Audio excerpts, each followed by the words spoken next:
आज पता लगा कि बिहार में जेडीयू और आरजेडी ने मिलकर सीटों का बंटवारा तय कर लिया। नीतीश कुमार और तेजस्वी यादव की कल मीटिंग हुई, जिसमें दोनों पार्टियों ने सीटों की बात तय कर ली। जो जानकारी मिली है उसके मुताबिक बिहार की कुल 40 सीटों में से आरजेडी और जेडीयू 17 सीटों पर चुनाव लड़ेंगी, जबकि कांग्रेस के लिए 4 और वामपंथी दलों के लिए 2 सीटें छोड़ने का प्रस्ताव दिया गया है। लेकिन कांग्रेस इसके लिए कतई तैयार नहीं है। पता चला कि कांग्रेस की अलायंस कमेटी के सामने बिहार कांग्रेस के नेताओं ने कम से कम 11 सीटों पर लड़ने का दावा किया है, लेकिन जेडीयू और आरजेडी कांग्रेस को 4 से ज्यादा सीटें देने को तैयार नहीं है। नीतीश कुमार की सरकार में मंत्री संजय झा ने कहा कि जेडीयू जो सीटें पिछले चुनाव में लड़ी थी उन सीटों पर जरूर लड़ेगी। अब सीटों के बारे में कांग्रेस से जो भी बात करनी है वो आरजेडी करे।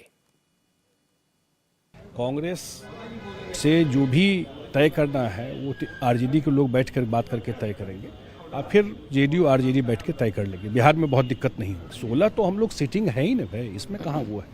लेकिन जब बातचीत होगी तो इसका हम लोग रिजॉल्व कर लें। अभी एक नीतीश कुमार जी को 2025 तक का मैंडेट मिला हुआ है बिहार चलाने का। बिहार के जनता ने मैंडेट दिया हुआ है। पहली बात तो ये स्पष्ट है। और दूसरी बात ये है कि अभी एक लक्ष्य है 2024 में इंडिया गठबंधन 40 सीट बिहार में जीते। हालांकि जेडीयू के सामने एक नई मुसीबत आ गई है। नीतीश कुमार ने नेशनल एग्जीक्यूटिव की मीटिंग में सीतामढ़ी सीट से देवेश चंद्र ठाकुर को अपनी पार्टी का उम्मीदवार घोषित कर दिया था, लेकिन अब पार्टी के भीतर देवेश ठाकुर का विरोध शुरू हो गया है। देवेश ठाकुर को सीतामढ़ी से उम्मीदवार बनाए जाने से नाराज नेताओं की आज पटना के एक होटल में मीटिंग हुई।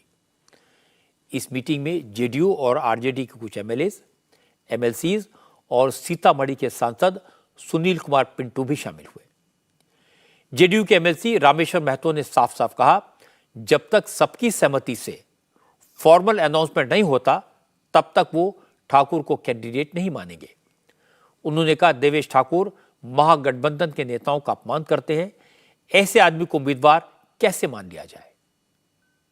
हम लोग महागठबंधन के लोग हमेशा ही बैठते हैं एक साथ, और जब से माननीय मुख्यमंत्री जी ने जाति आधारित गणना करवाया और जब से पिछड़ा अति पिछड़ा समाज को रिजर्वेशन मिला, एससी एसटी को रिजर्वेशन मिला, हम लोग चर्चा को लेकर पिछले बार बैठे थे पटना में। उसमें ये भी हुआ कि मुख्यमंत्री जिसको कहेंगे वो उम्मीदवार होगा, उसको हम लोग मदद करेंगे। उस बाद में एक मीटिंग हुई, उन्होंने एक प्रेस कॉन्फ्रेंस करके कहा कि कुछ कौवा और अंधे लोग पटना में बैठ के लीडरशिप चाहते हैं। तो क्या लीडरशिप एक ही व्यक्ति के हाथ में होना चाहिए? ऐसा तो कोई रूल नहीं है। इस तरह से उनको नहीं कहना चाहिए, उनको माफ़ी मांगनी चाहिए, ऐसा हम लोग मानते हैं। आदरणीय सभापति देवेश चंद्र ठाकुर जी ने कहा था कुछ अंधे और कौवा लोग बैठक करते हैं, ये तो गलत बात है। चुनाव लड़ने का क्या बात है? जब तक पार्टी अनाउंस नहीं करती, पार्टी उनको उम्मीदवार नहीं बनाती, तब तक कैसे कुछ कहेंगे? खुद से घोषणा कर दिए तो करते रहे, ऐसे नहीं होता। आप लोग क्या चाहते हैं? वहाँ से कौन चुनाव? कुछ पिछड़ा समाज का बेटा को चुनाव लाया महागठबंधन। आरजेडी के नेताओं को भी देवेश ठाकुर को सीतामढ़ी से उम्मीदवार बनाए जाने पर एतराज है। उनका कहना है कि सीतामढ़ी की सीट से हमेशा ओबीसी उम्मीदवार ही लड़ता रहा है। इस ट्रेंड को तोड़ना नहीं चाहिए। नीतीश और लालू को मिलकर बात करनी चाहिए और फिर पिछड़े वर्ग के उम्मीदवार को सीतामढ़ी से उतारने का फैसला किया जाए। यहाँ पर इंडिया गठबंधन के सारे साथी हम लोग यहाँ उपस्थित हुए थे और इंडिया गठबंधन में अभी सीट शेयरिंग नहीं हुआ है और अपने आप को कुछ लोग उम्मीदवार बनाए बैठे हैं। जैसे सीतामढ़ी जो है पिछड़ों का सीट रहा है शुरू से, आज़ादी के बाद अब देखेंगे सीतामढ़ी का इतिहास तो पिछड़ों का सीट है। तो हम लोग इंडिया गठबंधन के शीर्ष नेतृत्व जो निर्णय लेंगे, उनका जो डिसीजन होगा उस डिसीजन के हम लोग साथ हैं। लेकिन अब अपने आप उम्मीदवार बन जाना कि हमको नेता बोले हैं कि हाँ वहाँ से आप उम्मीदवार घोषित हो सकते हैं, इसके विरोध में यहाँ सब लोग साथी लोग यहाँ जुटे हुए। बात सिर्फ एक सीट और एक उम्मीदवार की नहीं है।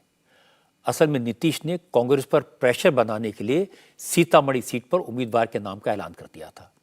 न पार्टी के बाकी नेताओं से पूछा, न सहयोगी दलों के साथ मशवरा किया। नीतीश को लग रहा था ये सीट जेडीयू कोटे की है, पिछले चुनाव में जीती हुई सीट है, इस पर उम्मीदवार उतारेंगे, ये उनका हक है। और अगर किसी ने झगड़ा किया तो अपनी नाराजगी जाहिर कर देंगे, लेकिन मुसीबत उनकी पार्टी के भीतर से हो गई। पिछले लोकसभा इलेक्शन में नीतीश बीजेपी के साथ थे। जो सुनील कुमार पिंटू सीतामढ़ी सीट से जेडीयू के टिकट पर जीते थे, वो असल में बीजेपी के नेता हैं, लेकिन सीट जेडीयू के कोटे में चली गई तो जेडीयू के टिकट पर लड़े। अब नीतीश लालू के साथ हैं, इसलिए सुनील कुमार पिंटू को टिकट तो नहीं मिलना था, ये तो तय था। नीतीश ने इस सीट पर कोई और दावेदारी करे इससे पहले देवेश ठाकुर के नाम का ऐलान कर दिया, लेकिन अब आरजेडी के लोग भी विरोध कर रहे हैं और नीतीश की अपनी पार्टी के नेता भी इसकी मुखालफत कर रहे हैं। अब नीतीश कुमार क्या करेंगे? पहले पार्टी का झगड़ा सुलझाएंगे या फिर विरोधी दलों के गठबंधन की तरफ से प्रधानमंत्री पद का उम्मीदवार बनने में, संयोजक बनने में ताकत लगाएंगे?